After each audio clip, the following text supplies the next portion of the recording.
Good morning, everybody. Welcome back. We're sitting here with Arnold and myself, Michelle, going through the questions that we've received from our students in our Tai Chi and our Qigong classes. So here's a one that is very commonly asked and a little bit misunderstood.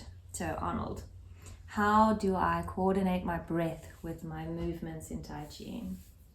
Okay, yeah, so this is something that we might get some pushback from some other schools of Tai Chi. But when you start Tai Chi, when you start doing it, there's so much going on. Most people don't know where to place their foot, their arm. They're very uncoordinated. So now if you're trying to control your breathing while doing that, they're still like, where's what? And then trying to breathe as well. It actually creates anxiety and stress, and you actually do more harm to your breathing than actually just breathing naturally. Almost so, doing something not organic. Yes, so the way we teach it is you just concentrate on the movements and getting the movements smooth and coordinated. Then over time, while you're doing that, your breathing will naturally start to adjust according to the movements. Okay. So when you bring your awareness and your mind into the dantian and you do the movements, your breathing will naturally adjust and coordinate and eventually become in sync with the movement.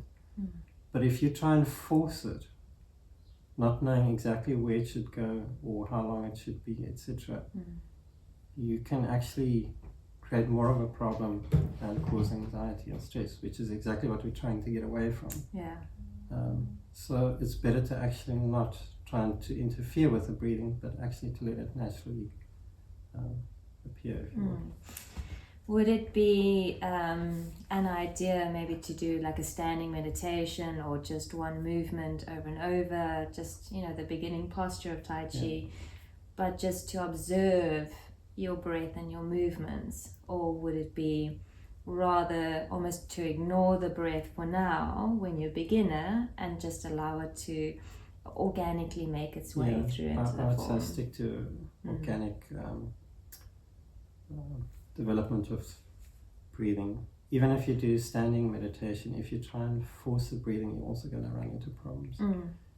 You must just observe, and things will start to happen and the breathing will eventually start to harmonize. Okay.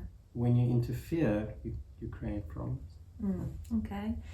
I know with my students, some of them, where they get quite overwhelmed with all the information because of the Tai Chi form and its complexity at times, and they tend to hold their breath.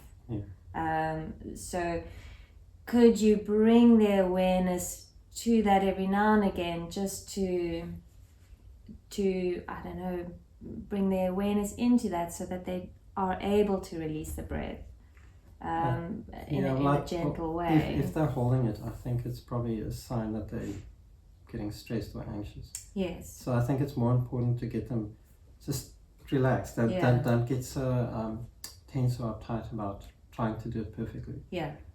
Just relax, calm down, and then they can release their breath. Yes. It's the anxiety. What must I do? Yes. When they're holding the breath. Okay. So relaxation as an emphasis, I think, is more important, and then that they won't hold their breath. I was thinking now, if someone really wants to do specific breathing, then rather do the Qigong exercises that we've done in some of the other videos. That was my next question. Because they're very simple and very specific, and you can work out when and where to do the breathing. Yes. But for Tai Chi or just normal meditation, I wouldn't interfere with breathing. Okay. So when you said that when doing the Tai Chi form, it's almost like a performance anxiety which comes in.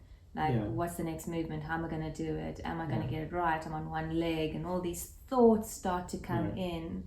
So rather, try and keep the thoughts to a minimum, which will reduce the anxiety, which will slow the breath, and then the breath can then come naturally.